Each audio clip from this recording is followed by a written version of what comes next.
All right. People, 24 people and climbing. They got the redirect. So they're coming into the building. This is exciting. All right. So as people do this, we have plenty to talk about. We have Barry Cole here, seasoned music supervisor, producer, DJ, so many things. Music business survivor, which is no small thing. Here to talk about his new company, Maltese Falcon. So we're going to run a couple polls while people are still making their way to their seats. And then we're going to jump right in. We're going to have about an hour program, a little bit less. And then we're going to open it up at the end for any questions that you have for Barry about music licensing, trends in music licensing, the way it used to be in the 90s, the way it is now, how it was when he started, how things are evolving. So everyone hold tight. We're going to run a couple polls and we'll get right in. People are still showing up. Here's one. What kind of music do you typically work on? I know we couldn't include everything. We got up-tempo, electronic, down-tempo, pop, hip-hop, and other. And if you're other, put your other in the chat. We want to know. Alex Gonzalez, what's up? And as you sign up, 27 people, just put your Budapest. That's exactly up. What's up, Budapest? Good evening. Put your name and your city and the time of day in the chat. Sign the guest book, and also answer your polls. Do both. 2 more seconds on this poll. New York City, we've heard of that. North of Boston, we heard of that. Tucson, it's 117 in Tucson, someone said. Brooklyn is in the building. Joe, the Bronx is in the building. All right, let's take a look at this poll. Down-tempo electronic and other, and also up-tempo electronic. A good representation of everybody. Some hip-hop, 25%. Some pop as well. Very, very cool. If you're an other, Helsinki, what's up, Timo? Morocco, what's up, Fred? Trap music. All right. Let's do the next one. Launch a poll. Have you ever licensed a track to television or film? And I think Barry's going to talk about also other licensing things like games and other stuff. But if you have, yes. If not yet, that's probably why you're here today, because you'd like to see how you do that. Vote, vote, vote. At least attempted. Does that count? Sure. I guess so. No, we want successful licensing where you sign the paper, you got a check or whatever you got. So I'd say no, because we're here to talk about successful licensing today, not the idea of licensing. Al, you're taking my mixing and mastering class at Dubspot right now? Hit us on the chat later. We'll talk about it. Okay, Alex, good. Well, you have the past and the present and future me then. All three. All right, let's close the poll. Share results. 30% have actually licensed a track to TV and film. That's very, very cool. And 70% have not. Yeah, I know. That's higher than I thought. That's very, very good. Here's an easy one for the technological part. What DAW are you using for music production? Ableton, Pro Tools, Logic, Cubase, Nuendo, FL Studio, Studio One. I know we should put other. If it's other, put it in the chat. Go ahead and vote it up. Bitwig. Okay. Nice. Yeah, sounds good, Bitwig. Has a good sound. Nice colors. All right.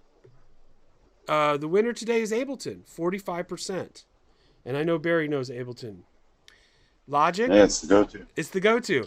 Logic in second, Pro Tools, Cubase Nuendo, that's me. 18% and some FL Studio One. Good. All right. Two more, and we will jump in.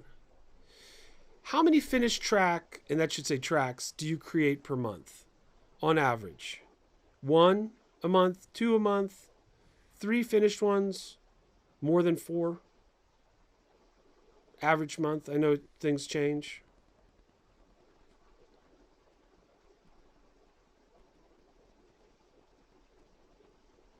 Got to think about this one.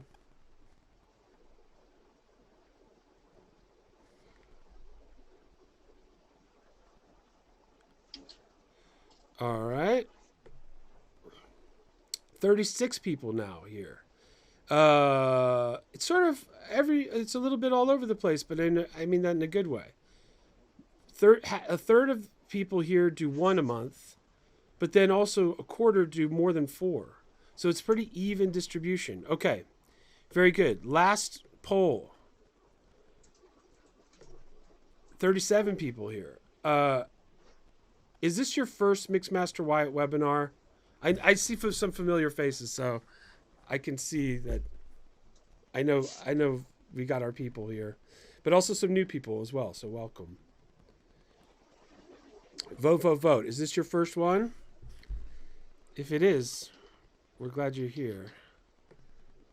Share results. 85% no. All those OG Mixmaster Wyatt Academy webinaristas and reistas.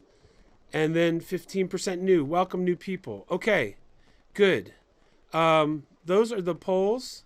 Let's jump right in. My good friend Barry Cole.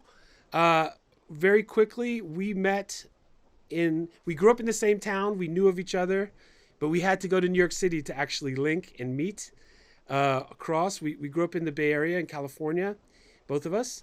But we connected in the 90s, I want to say, 20-something years ago. Producer, engineer, music supervisor, DJ, putting our heads together, seeing what we could do in the business. It was a different time then. The major labels controlled everything. And we worked inside of that, but also inside of independent music even back in the day. And we've been working together for 20 years, I would say. And we've licensed, Barry helped license quite a few productions I worked on as an engineer and as a producer. Big films, Belly, come on, hip hop classic. Belly, come on. Belly. But, all kinds of crazy stuff. So Barry, I want him to tell his story from his own words.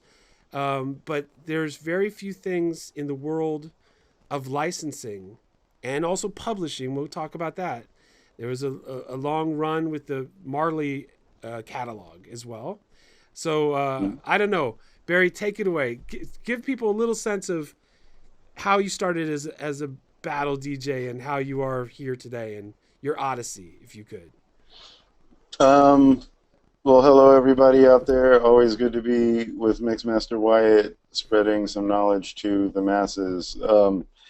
Yeah, exactly. Growing up in the Bay Area, you're a product of your environment, or your ears are a product of your environment. So thinking back now, it's amazing to think of how pivotal like that moment was when I heard that first Too Short cassette tape in the back of a school bus going to summer camp, and had no idea what that was when I was like 12. And I was like, what's that sound? Working at Cal Berkeley at the radio station, working at the Greek Theater for Bill Graham and seeing a number of acts come through. It was interesting because, when you're young, you're really on the listening side, and you don't realize sometimes how much impact that music actually has on you. So after getting a broadcast license when I was 14, I realized that I was too young to drive and too young to drink and too young to vote and too young to do a bunch of stuff, but I had a license to play music for people, and I took that very seriously. So exploring music became one of the freedoms, one of the things that a young person was actually empowered to do. And, just like skateboarding, or snowboarding or other things that, I still continue to do to a certain extent. Music is one of those things that I enjoy still having in my day-to-day life. So I gravitated towards the turntables. I trained as a battle DJ. I had a title in Northern California before there were scratch pickles competing, to kind of give you an idea of what that time frame was. And when I got to college, I was program director of the radio station up in the Northeast, up in WDCR up in Hanover, New Hampshire. So I've always continued to play music. In college, I studied film, and that gave me the concept of how powerful it was to match music with picture. So after some study in film and also continuing working in music as a DJ, and also had a small group, in college that I performed and wrote for, I got a job working in Brooklyn for Spike Lee at 40 Acres and a Mule. And to make money, because I was interning for Spike Lee, I was DJing. And I was DJing for a promotions company called Giant Step. And they were some of the only folks that I knew when I moved to New York. And that is where I met Mixmaster Wyatt, who was on stage with a conga drum and a big medallion, with his group Repercussions. And, it's interesting that you mentioned that, because you're right. It was even within that framework that we understood that the majors controlled a lot of things, but it wasn't going to stop the artistic passion and the artistic energy from bubbling to the surface. And Giant Step, for those of you who may or may not know, was quite a movement back in the 90s. And as soon as it got commercialized, and I remember when the article started coming out, people are like, this was the place to be, and you've got to go to this party. As soon as that happened, that week, hundreds of people would come to the party, and they would just stand there and wait for something to happen. And I think you and I both saw the blessing and the curse of that artistic energy, and when it actually bubbles to the surface. And that kind of brings me to where I am now. I continued my career in film, putting music to picture as a music supervisor. And the best part about that for me is, creatively, it allowed me to DJ for movies. On the business side, it allowed me to learn how the money and the revenue actually circulates and makes it to the artist, and how a film actually secures the rights for music without exposing themselves too much and putting the film at risk.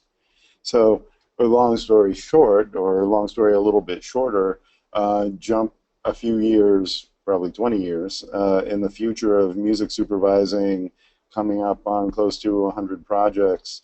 I asked myself, what is it that I can give back? What is it that I can help to fix? What potholes can I help to kind of fill in?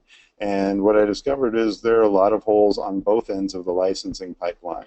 There are holes on the side of people who actually want music, not necessarily being able to access it, not being able to get a license in a swift or expeditious kind of a manner. And then on the artist side, there's a lot of questions in terms of how to prepare and get the music to an actual music supervisor and to an active production to increase your chances and make your music visible for all these opportunities.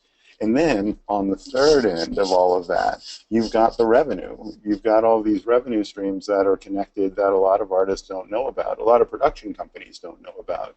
Something I recently found out about a couple of months ago when I was doing some digging.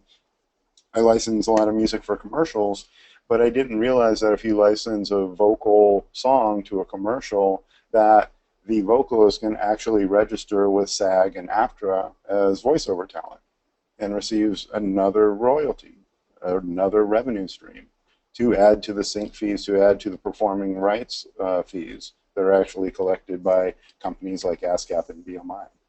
So that's kind of giving you the broad spectrum of starting out as a battle DJ and now getting into tech to try and figure out how we can, bridge some of these gaps that we're seeing happening in the modern day. Right before, I want to jump right into your new company, Maltese Falcon, and the vision. Before we do, if we could just name a couple movies that you worked on that people might know, because there's a lot of them. I think it started with New Jersey Drive was the first big hit and your first gold record, I think. But then from there, Drumline, uh, Beautyshop. I mean, go, Brown Sugar, Brown Sugar. Notorious, American Psycho, Sling Blade, Super Troopers, Roll Bounce. It's interesting because you go back kind of and you're like, oh yeah, I did that movie. And the best part about films, and it's interesting, the polling question about how many finished tracks do you produce in a month. The thing that I always enjoyed about film is that every film has a beginning, a middle, and an end. If you're going to be in pre-production at some point, you're going to have an end of post-production. And the interesting thing about that is the film will always continue to progress whether or not we have finished tracks or not. But the saving grace for artists is that we don't always need finished tracks in order to give you money for a license. That's good for those artists that a track is never finished. It doesn't mean that you can't send it to Barry and he can't put it in something and start your revenue stream, which is good to know. All right, so let's do this. Talk a little bit about what inspired you to start this new venture. What did you see that was missing in the industry? When did you have the epiphany, like, I got to do this? It was around the time that I was ending my term with Blue Mountain Music Publishing. I had been managing a catalog of about 20,000 songs, and I was kind of coming back into the industry to kind of go back to supervising again, which had been kind of my full-time gig for a long time. And I thought about it, and after what I had learned in terms of seeing how the money actually circulates, there was one other really interesting factor that happened. The office that we were working in was the first home for Spotify. So for the first 3 years that Spotify was in New York, there were only 3 people. There was a U.S. head, and there were a couple of people just trying to make deals, with the labels. But once the deals were secured, then the floodgates opened. What I realized working for a publisher and then seeing Spotify kind of rise to growth was that the technology industry was starting to steamroll music, but nobody actually gave the artists the keys to the technology to ask them what they would like to do with it. So in all of my explorations, I started to realize that all of these music platforms were started by tech people. And there weren't a lot of people who were in it for the benefit of the artist. So I started learning some code because I realized that with the experience that I had, there had to be some solutions. There had to be some sort of impact that I could make in some way. And what I learned about code is a lot like making music. These days, it's been modernized a lot to the cut, copy, and paste approach. A lot of code involves databases and a lot of scripting that's already created. What you're really doing is putting things in a wrapper and sequencing your code to make sure that it actually comes out right. So what I realized was that a streaming company like Spotify, a streaming company like Pandora, a streaming company like Last.fm can actually be built in a weekend. So there's no magic behind the shell that actually streams music. The magic is behind getting a critical mass of people to actually adopt it and then actually to pay for it. So you see where a lot of the money goes for a lot of those technology companies. You hear that, Spotify pays millions and millions of dollars out. Well, a lot of those dollars go to advances for record labels, and those advances don't always reach artists because contractually they're not actually liable to actually share any of that revenue with the artist. So what I started seeing was a lot of artists complaining about streaming royalties being so low, and I also realized that there was no regulation to actually moderate what the fee was that they were actually paying to artists for streaming because it was new technology. Once again, artists were being steamrolled. So on the other side of my profession as a music supervisor, I started to realize that we're in an explosion of content. We have more content now than we did 10 years ago when we had 1,000, cable channels. Now we've got Netflix and Hulu and all of these original digital content providers that are creating content that is making a big impact, on television and on entertainment. When content gets created, Now it's not limited to its original region of origin. Now content is easily syndicated worldwide. So what does that mean? As a publisher, I learned that that means that there are more royalties out there for artists who have music that's actually licensed for film, TV, or digital media. What I also realized is that as a music supervisor, I'm always chasing after files and chasing after content. It's one thing to be able to find a track and put it against a scene and have it work great and have the director sign off on it. But number one, if there's not someone on the other end that I can actually do a license agreement with, then it's going to cause a problem. I'm going to need to find someone that I can actually do a license agreement with. And then step number two, if I can do a license agreement, and this happens more times than I care to say, chances are that a high quality audio file can't be located. And what that means is that there is an MP3 on the site, or there are copies that are being streamed, on Bandcamp or somewhere else, but an actual WAV or an AIFF file can't be located because, maybe the producer has it, but if that track was produced like 2-3 years ago and that producer's on to something else, we're not exactly sure what to do with the files. So that created the problem. So the solution was, how can I create a tech solution that allowed for easier access of files and more revenue for artists? And that became Maltese Falcon. So the idea is that it's a marketplace that sells isolated tracks, multi-track audio, which to me is just an overlooked format. The only reason that artists don't put a lot of value to it is because the audience isn't putting a lot of value to it. But for me, I see a tremendous need throughout 3 markets for the multi-track format that just haven't been explored. Number one is for film, TV, and entertainment. And I can't tell you, I'm working currently on a biopic about the film New Edition.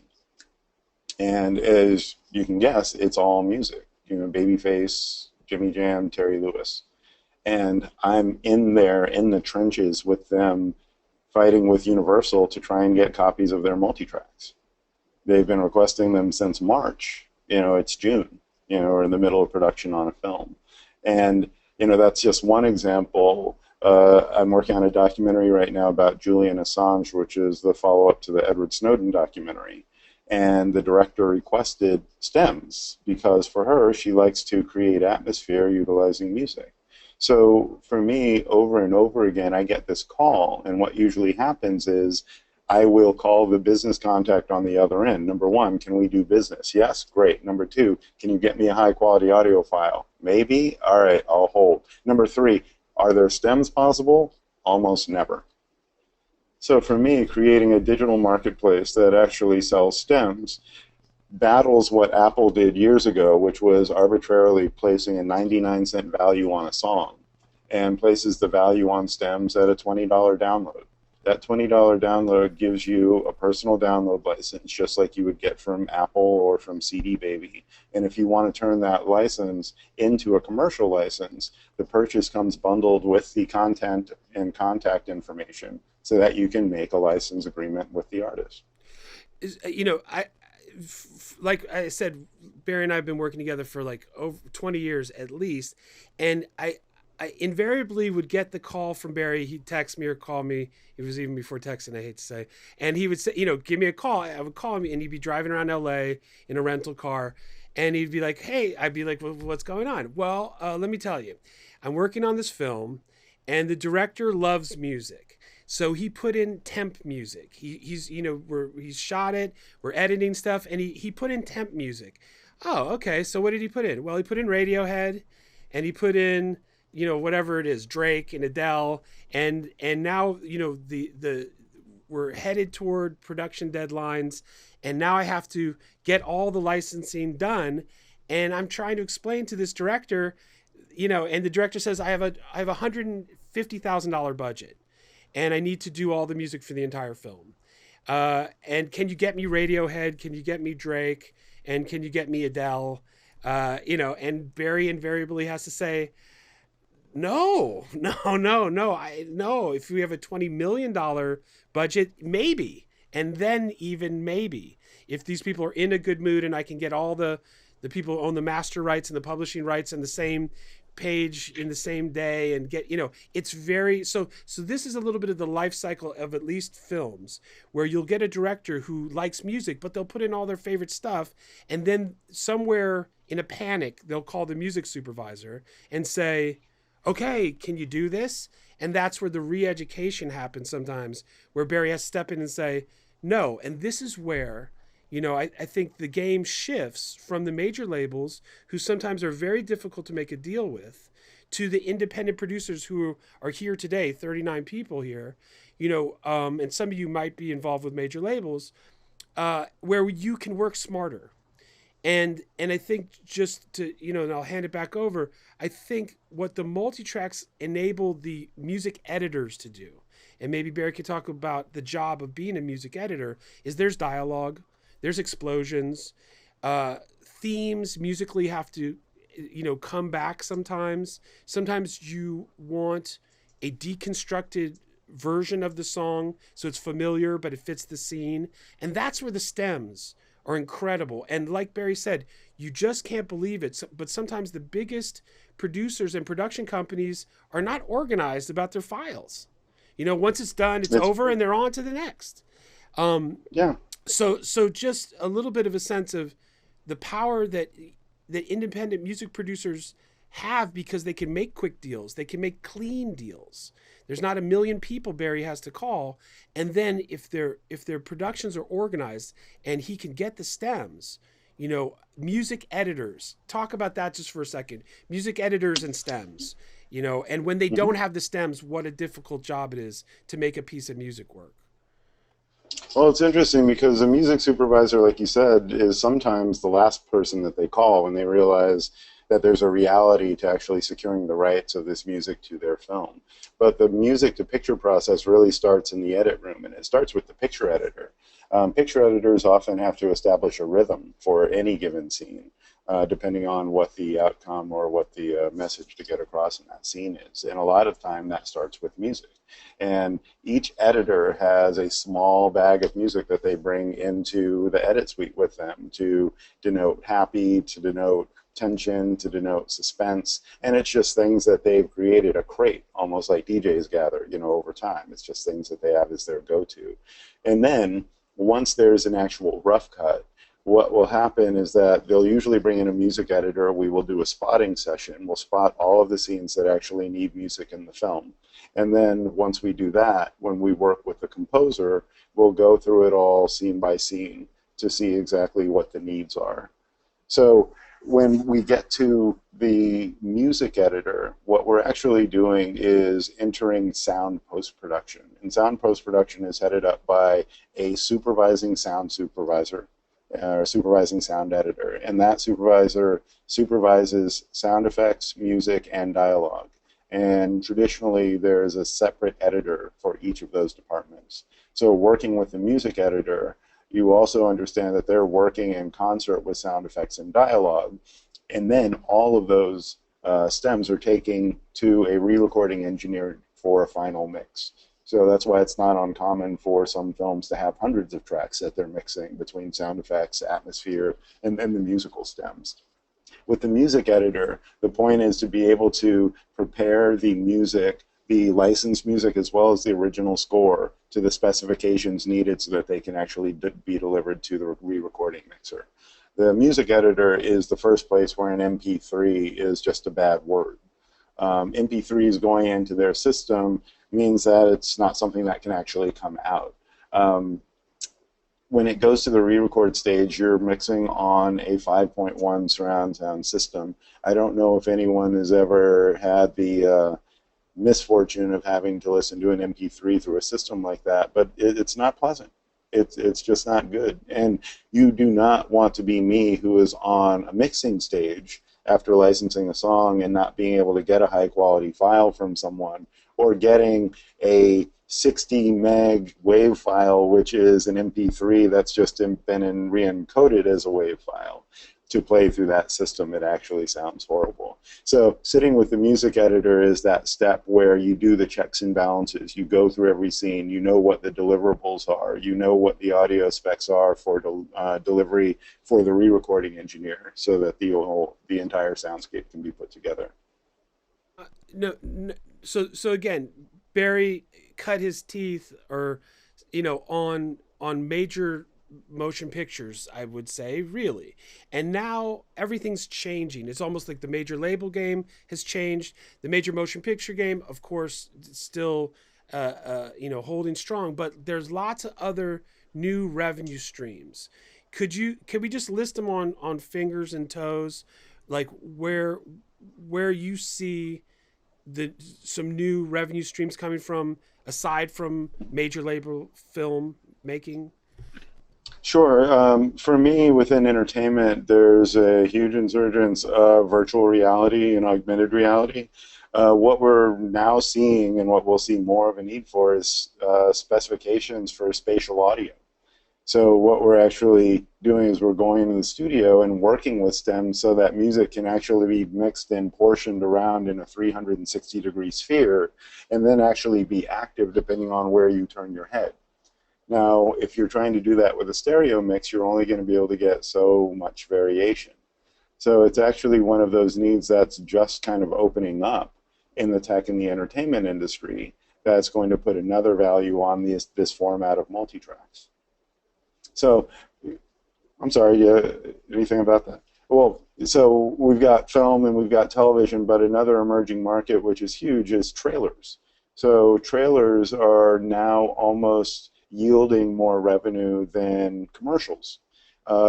It's because we have Hulu and Netflix, we don't have as many television commercials happening. We do have a lot of high-priced ones, but now we've got other companies that are actually creating the promotions for all the content that's being created. So the license for a trailer can many times be as much or more than for a commercial.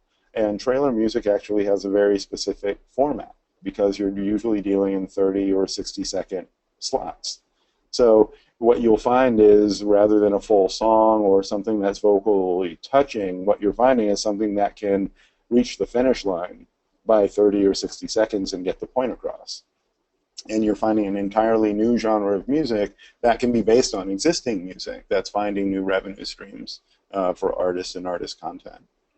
I don't want to talk, well, spatial audio and virtual reality kind of go along with video games, but once again, you see a large rise in video games and more digital and downloadable content.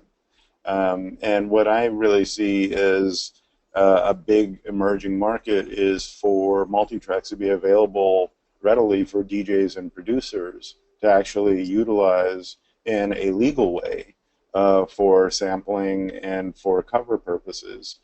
To actually create revenue for both parties. I think a lot of what we're doing now is we're kind of unlearning how things were before. You know, hip hop was always an underground art form. It was always about a dusty record or something that you found somewhere that was unlabeled that nobody would really be able to find. It was always about covering out the album cover so that, the label, so nobody knew what you were playing. And there was kind of a mystique about sampling that went along with that. What we find now is, like, years and decades after hip-hop has made its impact, is that all of those samples actually come from somewhere. And all those songs were actually written by someone, and, those master recordings were actually owned by people. And now that a lot of the legal dust has settled, there is actually a clear and pretty stress-free way to actually license and sample, or to actually do a license so that you can sample music to someone else. But it hasn't necessarily readily been presented to artists or to producers or to managers of content to empower them to be able to connect with those revenue streams. I mean, I remember when sampling was like you said, all completely covert and underground, and then it became lots and lots of lawsuits, which scared record companies into scaring producers not to sample. And then instead of these beautiful 90s warped, sample grooves and this eclectic stuff, this beautiful collage work. We got like producers playing keyboards that shouldn't probably be playing keyboards. And, and now then it almost seems like then when music became free for a while and we're working on trying to monetize it, all of us, because what if groceries was free? I mean, it's not fair that music is free. But during that period of time when music was completely free, the only good part about it to me was that sampling came back. Because people were just like, what? There's no money here. No lawyer's going to sue me because there's no money to pay him. So here I go. And it brought back a lot of sampling and collage stuff that I missed. So now if what you're saying is not only can we bring back fair use of sampling, but make it easier, and anybody who ever sampled anything always wished that they could have stuff separate. I just wish I could I just want the horns. I don't want to take an EQ and filter the whole drums and bass out, although that has a charm. I just want the horns, and now you can just get the horns, which is... And it's not, and technically it's not fair use. What we're doing is we're just coming out of hiding. It's like people are showing their goods and saying, here I am, if you want to license something, you want to sample something, let's get down, let's talk. Call this number, send this email. The other thing that I will say on the technology side is now we've got sites like Legitmix and Dubseed and Dubset. And what they're doing is they're actually creating engines that allow producers and DJs to create remixes of songs that exist as long as they're for sale in the iTunes store.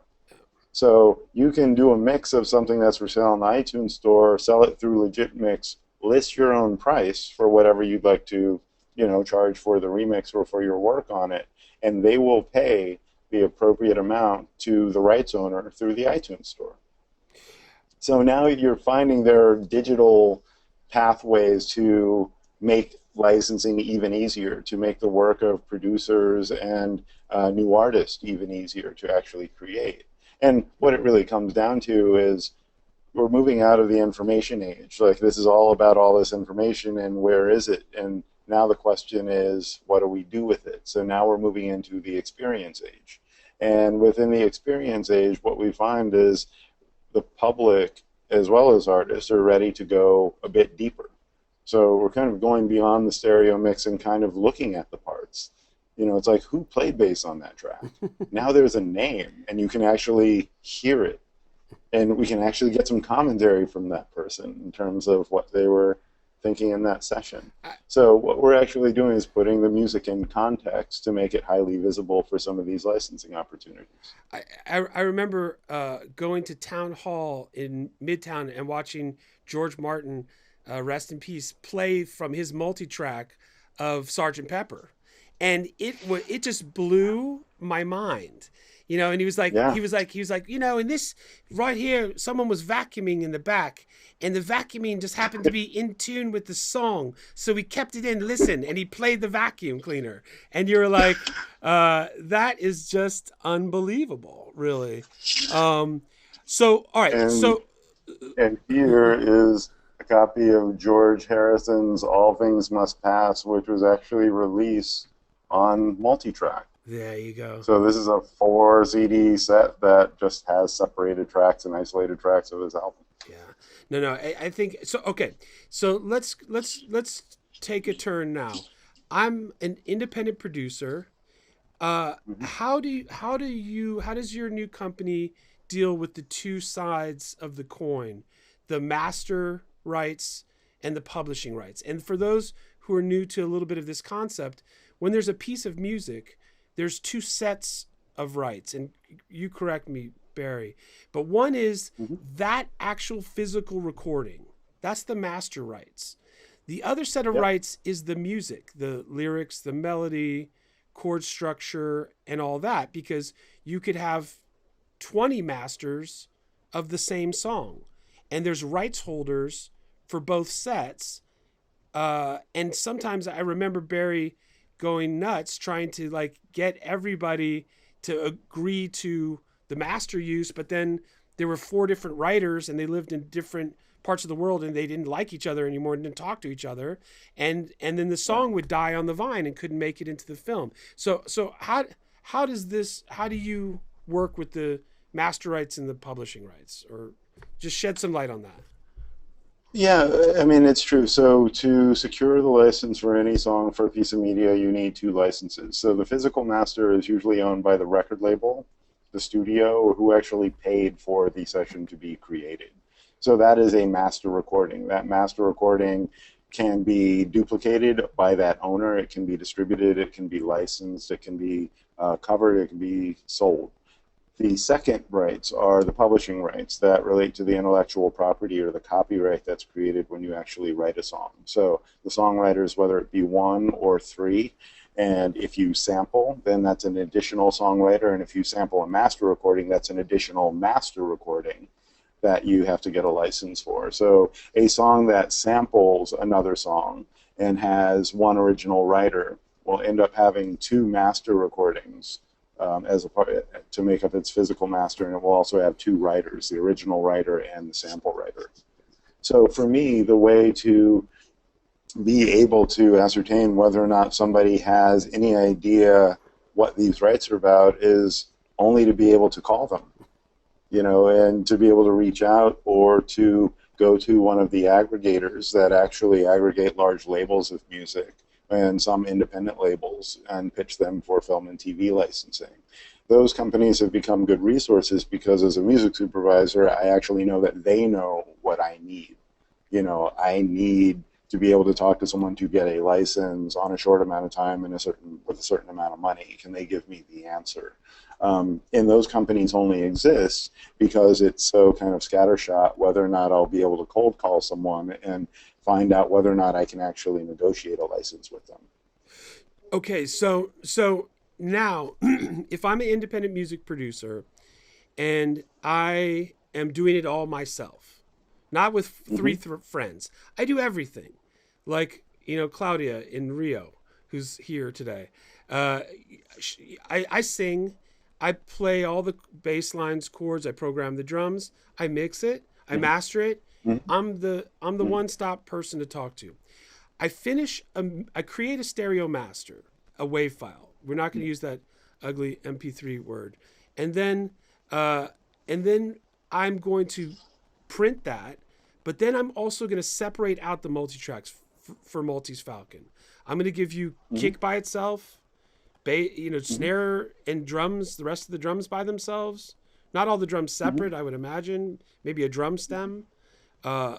Bass by itself, all the chords by themselves, melodies separated, and vocals separated. Is that what you would want? Yeah, I mean, what we ask is for the artist or the producer to do their interpretation of a 4 to an 8-track mix. Good. 4 tracks is usually the minimum in order to separate a rhythm section, a vocal, and, another instrument. 8 tracks usually when you have a horn section, additional percussion that's going on. And what you realize is that the more tracks that you give, the more possibilities or the more elasticity that the track begins to have. A track that's played without the bass line and just the top line melody can be a theme. Whereas when you bring the song in full throttle, it can be a climax. But from A to B, you can create different variations on that song that lead up to one. What that means is infinitely more licensing opportunities just for that one song. So what I really try and impress upon people is each song is a business. Each song is a small business of its own, whether you own it yourself or you have business partners on that one song. If I want to license a song and I contact the label, but they have no idea where the songwriters are, I can't license the song. So what I found is that even in the digital age, there's no place where the master side actually talks to the publishers or the songwriters, or all of the information is actually aggregated in one place. You can easily get one or the other. So the idea for Maltese Falcon is that there's a content ID tab, and the only requirement for selling multi-tracks on the site is to be able to give that updated contact information that will list all of the relevant info that I need and someone else needs to know in order to be able to do a license for film, TV, or advertising, or any sort of media. Okay. Let's do this. There are already, we're gonna, we try to run these things on time out of respect for everybody's time and schedule. Let's go to some questions now, because there were some questions I saw in the chat. Claudia says, let's see. And now all of a sudden they're flying at me. With so many different deals, it's kind of hard to know the best way. What's fair percentages when talking about publishing? What do you think about that, Barry? I think a fair place to start is to separate words and music. And sometimes words and music can be separated into a 50-50 split, and that's kind of emerged over time. You can imagine the hypothetical studio session where an artist goes in, they have a song, they're working with a producer. It's like, well, I put my words to your music, you put your music to my words. All right, how do we figure this out? So a 50-50 split is always a good place to start. It's always kind of friendly. Now, one other thing that I advise independent artists to do is that, before they get into a studio with a producer, or instead of waiting for that time to get into a studio with a producer, if you write a song, register it. And register it as your song. Now, just because we're here with an expert, that's you, how do people register their songs? Like, if you were them, what's the easiest way? Is it Library of Congress online, or what do you do? ASCAP, BMI, or CSAC are the performing rights organizations in this country. Each country has their own performing rights organization. And those organizations act as a bank account for your music. And generally, there's a very low fee, if any fee, to join. And what you do is you set up an account and you upload the songs that you write. What that means is they'll actually be protected under the guise of that performing rights organization. You can also forward copies to the Library of Congress or to the archive of intellectual property in your specific country to safeguard it. But now, once you actually release something digital, you actually have a chain of copyright. You actually have put it out into the market. So having intellectual property around the writing side covered by ASCAP or BMI will protect you if somebody samples your song or if somebody actually wants to do a cover of your song. Now, it will kind of ASCAP or BMI, are they requiring that your song is commercially available for them for you to register with them, or can you just register your catalog as you go, even if you don't have a specific release schedule yet? You can register the verse that you made up in the shower. Okay. On your way to work, and call that something. And Strawberry Moon. Those lines are your lines. Okay. And if somebody takes those lines and you point back to that, it's like, I registered this song on a certain date. That's protection for yourself. Now, beyond that, once you actually register those songs, when they get licensed, what you'll actually get for film and TV is you'll get a cue sheet. And that cue sheet will show the entire film or television show. It will actually show in time what music appeared in the show and for how long it played. You'll get that cue sheet and you'll submit that to your performing rights organization, ASCAP or BMI or CSAC, and that will make that song on the radar for them to be able to collect royalties. You would be amazed at how huge the percentage is of people who miss that step. I know. And don't collect those royalties. I know. I mean, when I talk about it, it even sounds like a trapeze when you go from one and you're just kind of reaching for the other. It's like, okay, I've licensed the song. Now I've got to get this thing called a cue sheet, and I've got to get that to this company that has my songs, and then money shows up. No, but it's true. I remember being a major label recording artist, and we got approached by major publishing companies. And the fact is there was so much lack of information. I don't know if it was misinformation or disinformation, but many artists and producers don't know much about the publishing world, and they're leaving money on the table left and right, and it's not a small amount of money. There's so much uncollected money out there for work that people did, and it's a shame. And I guess in a modern world, it's starting to change. Steve from Belgium asks, for movies, do you need 96K 24-bit multitrack? What do you need for movies, Barry? For movies, 48K and 16-bit is usually fine.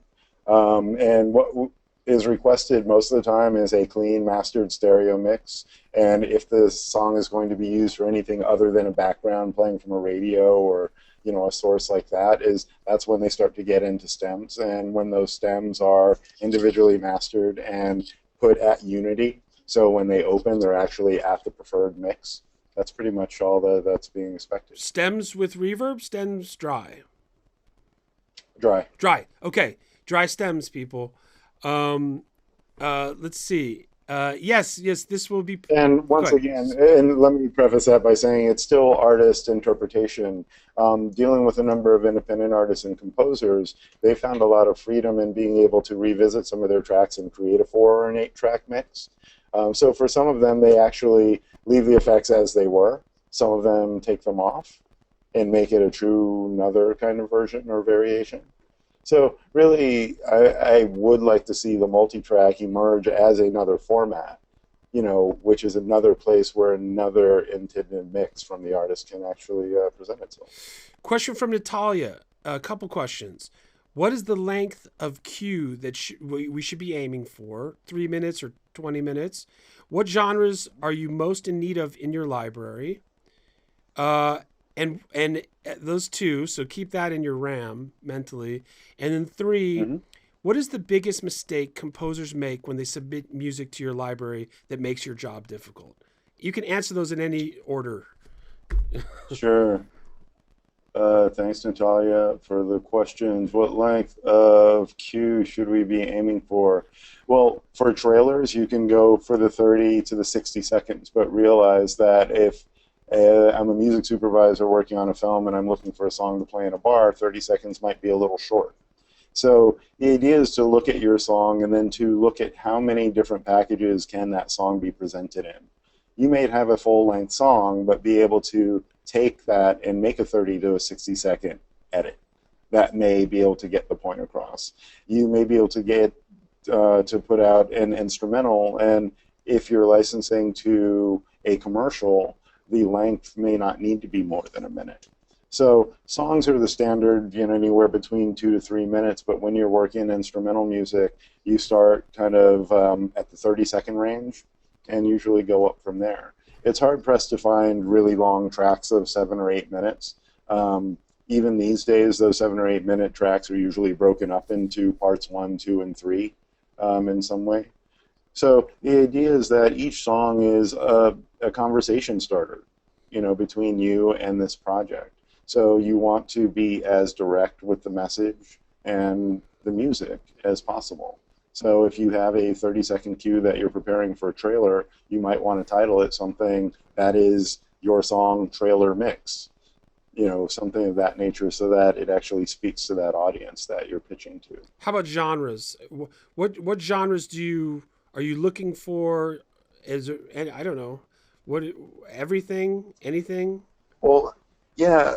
Happy and upbeat is always the standard thing that people ask for. You wouldn't believe how many times sunshine comes up. But that's my job as a supervisor, because film folks don't generally speak in music terms. So my job is to kind of be that bridge and act as a translator with the music folks. So when the director says that they need something that's more green, I need to be able to put that in context with their project and kind of come out with these general keywords or terms that we use as descriptive elements. So happy, upbeat, sunshine always comes up. Looming, ambient, down tempo, yeah, chill. And it's interesting because 10, 15 years ago, these were just keywords that everyone went by, but now you'll notice that these are most of the keywords that you select to curate music on your preferred platform. It's like, what music do you like? And it's true, a lot of these genres are the genres. And the generalization is one of the only ways that we have to start the conversation. So we start from genre and then we go through descriptive elements. So, and what what is the biggest mistake that people who are interfacing with you, who are getting with Maltese Falcon, who are ready to get their stems out there, what's the biggest mistake that makes your job more difficult? Or a few mistakes, whatever.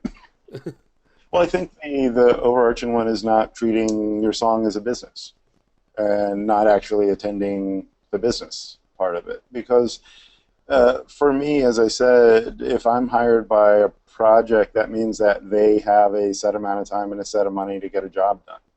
So if I've got 2 weeks to find a song for $20,000 that's up-tempo, that can be used in a club scene, but also revisited on a radio later. It's like those are the parameters that I'm given. So for me, I can go out offering $20,000 to a number of artists, but if they contact me and they say, well, I've got this song and it was signed to a label a few years ago, but I think we're out of the contract, but I'm not exactly sure, and I wrote it, but it has a sample and I'm not sure if the label cleared the sample. Ask yourself, in my position, will I be able to get all those questions answered in that 2-week period, get that money exchange, and get those license agreements signed? No. So how do you make your business attractive to people? So making your song attractive is a lot like making your business attractive. An attractive song is going to be an artist or a content manager that is responsive. It's like, oh yeah, you need a song in that description. We've got songs. You like this particular song? We even have more songs. We own the masters, or we have joint ownership of the masters with this party, and the publishers are X, Y, and Z. Yeah. It doesn't matter whether songwriters are talking to each other or whether they're still working with each other. Without all people being on the same page, that song can't be licensed and it can't be monetized. We're getting such good vibes in the chat, and I'm so glad everyone's here. 43 people all over the world live on the summer solstice on Monday. You guys are awesome. Yeah, it's amazing. Yes. It's incredible. One last question.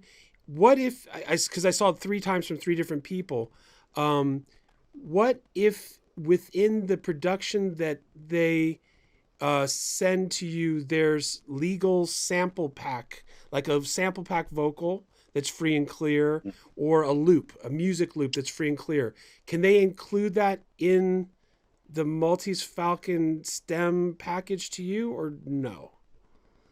It just depends on what the intent is. If your intent that I've got a 30-second piece of trailer music, that's great, and I want to present a 4-track mix of that, it's like, well, that's great, but a 4-second, 30-second trailer mix is just going to need to be just that. It's going to need to be attractive to that market that actually listens to trailers. It's not going to be the 30-second intro of a full-length song. What if there's a sample pack vocal in it? And you're saying something that comes from a sample pack that you bought, and you're like, hey, it says royalty free? Yes. Oh, well, just always have to make sure that that gives you ownership for a commercial license from any sample pack that you actually buy. Creative Commons is a great database, and it's usually a go-to for a lot of people to find sounds and music to put to their projects. Even Moby put up a number of songs on Creative Commons that people can use for film and TV projects. But Creative Commons only goes up until the point where the project goes commercial. Okay. If you are going to commercially release it, which even means putting ads on your videos for YouTube, you actually have to apply for a commercial license. So it was a great first step that there was a pool of music that was put together just so creators could actually create art and share it with people, as long as it's nonprofit. But once it goes into the commercial side, you still have to do the traditional licenses. Okay, we're up on the hour mark now. Everyone knows we run these things on time. Barry, any closing words of advice? Anything you want to say that you didn't get a chance to say, or any closing ideas?